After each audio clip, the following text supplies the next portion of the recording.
There's been so many videos about this topic. It's pretty much been done to dead. And there's so many theories about it.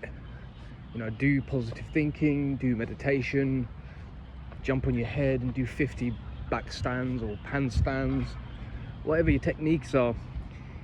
The truth about negative thinking is that a technique isn't going to stop it. When you're under the attack of negative thinking, because it's an attack, it's a hostile takeover of your mind by persistent, repetitive, intrusive, negative thoughts that you do not want to be hearing. And because it's negative, we tend to, as human beings, associate negativity with truth a lot more than good or positivity, which is really weird, but it tends to be the case. And I think it's because negativity is dense, right? Negative energy is denser, it's more like matter, whereas positive energy is more lighter, it's more freeing, it's more, you know, kind of like spiritual. It's more spiritual feeling.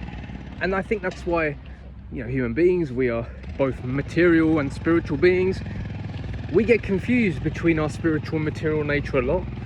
So when we become negative, we tend to associate the negative being more truthful than our positive states. That's why when we're in a negative place, we tend not to really see our positive characteristics. We don't see our good sides, or even the good qualities that we have, or even the good in our life, because quite frankly, we just don't want to. We don't want to. We're so stuck in the negative cycle. It completely obscures any good that we have in our life. Now, that being said, what do you do when you are under this attack of negative thinking? The answer really lies in what's happening with your brain. It doesn't feel like it's you because it's not really you. Your mind isn't you. The thoughts that you think in your head aren't you. They are ideas, they are concepts, they are things, just like you have a body, you have a mind. It's there to be used. But because the mind's speaking and it's got words and it's talking, it can seem like it's actually us and it's got an identity. But it's more like an AI or a computer that has a sentient identity. It's not you. You're actually the being, the life force that's behind that, that's underneath all that thinking. The negative thinking is happening to you. You're not really doing it. When you meditate, if you ever meditated, you will have noticed that the thoughts are coming at you, the ideas and projections and images and all these imaginations are just boom, boom, boom, flickering around like a screen. And that's happening constantly throughout the day without us knowing, even in our relationships with other people. We're never really conscious of this because we think we've got it all. We're in the state of pride, aren't we? We think we know it all. So when we're now stuck in the cycle of negative thinking, it's more of a grander or stronger version of the normal state of mind, which is a delusional state of mind, which is a mind that isn't being controlled by us, but is happening to us. So how do you stop the negative thinking? Well, you have to understand that it's not you. It's not you doing it. But what you've done is you've given consent to something. You've allowed something to sit in you. You've allowed sin to make its home in you. That's why when Jesus went and he released demons from people, what do you think he was doing? What do you think he was actually doing when he was doing that? What is a demon, guys? Think about it. A demon is a malicious entity that's there to cause you harm. What's being possessed by a demon? Being possessed by a malicious entity that wants to cause you harm. And what's negative thinking? A malicious entity that wants to do you harm.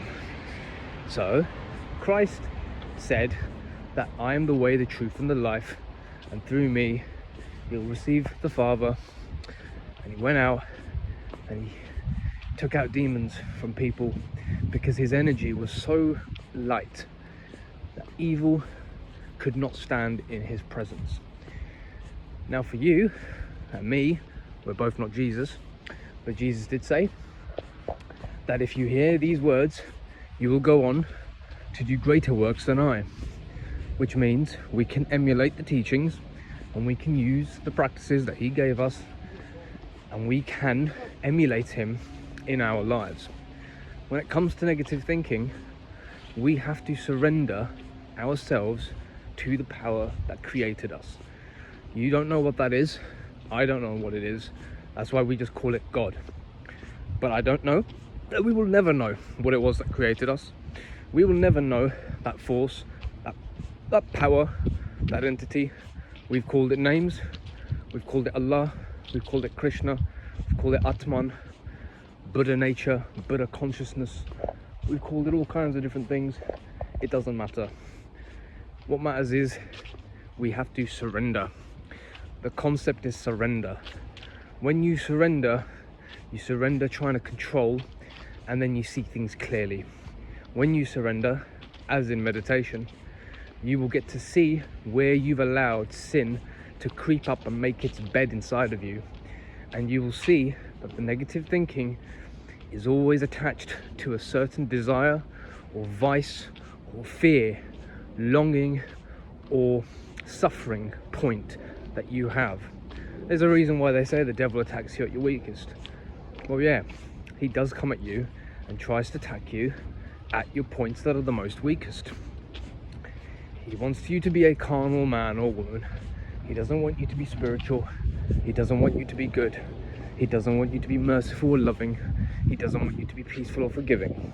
He wants you to be violent, aggressive, anxious, in pain, intolerant, unforgiving, hard-hearted. You know, I'm not saying be weak. You can't be weak. You shouldn't be weak. If anything, in order to take the stand against the devil and the evil in the world, you've got to be strong. But just understand that the battle isn't a physical one, guys. I spent years fighting, right, in boxing and Muay Thai and whatever. Got all right. Not going to say I was amazing, but I got all right. But the thing is I had all this aggression and this violence in me, man. I still do. It still hasn't gone away. It's still there. It's never enough. Doesn't matter how much I've gone. I've just realized a few days ago that that violence in the heart doesn't go away by going there. You know, it just perpetuates itself. The fear of going outside, it doesn't go away either. That's always going to be there as well. Fighting and sparring, it kind of like tapers it off a bit, but the fear always returns, and that fear ultimately is a fear of not giving it up to God and trying to take it into my own hands. And that's the truth. That being said, I'm not going to give up my hobby of martial arts. I will continue martial arts, but I'm just not going to make it an idol anymore to try and save me. It won't save me. Only God can. I think it's important to know that about whatever it is that you do. It goes for your money as well, or your career. It's not going to save you.